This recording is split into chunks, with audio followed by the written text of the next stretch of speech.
How can an organism smaller than a grain of rice survive the destruction of a nuclear explosion and the vacuum of space? What if the secret to surviving the apocalypse fits on the head of a pin? Meet the tardigrade, a creature so small you could fit 2,000 of them across a single coin. Most measure just half a millimeter long, smaller than the width of a human hair. Tiny, but tougher than anything we know.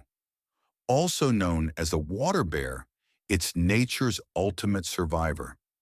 Tardigrades are ancient, over 500 million years old, appearing long before dinosaurs.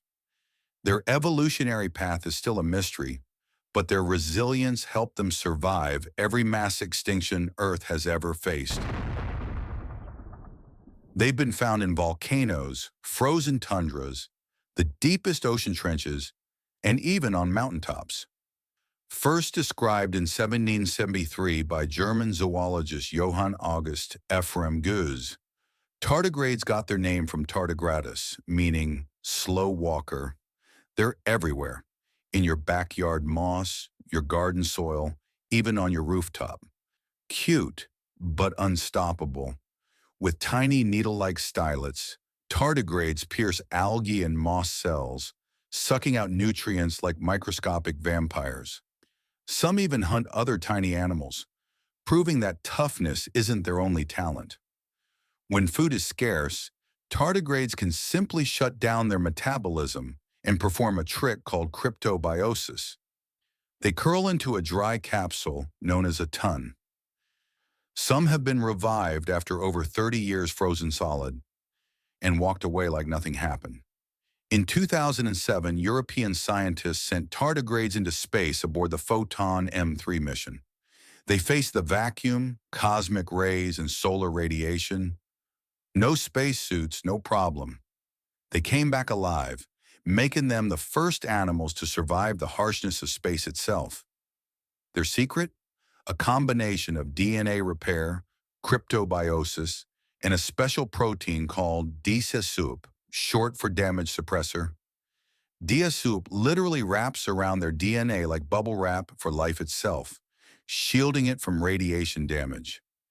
When the environment's right, some species mate and then lay intricate eggs, tiny works of art, from which new water bears emerge, ready to conquer extremes all over again.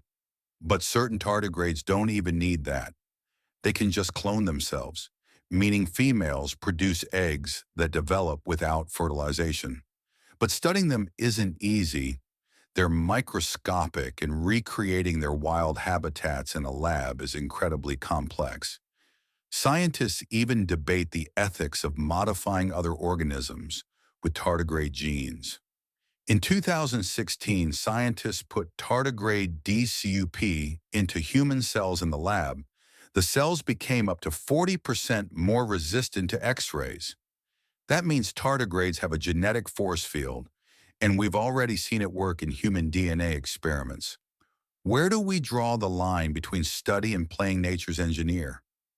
Their resilience has huge implications for astrobiology. If they can survive space, maybe life elsewhere doesn't need Earth-like conditions. The first step towards space medicine and human hibernation.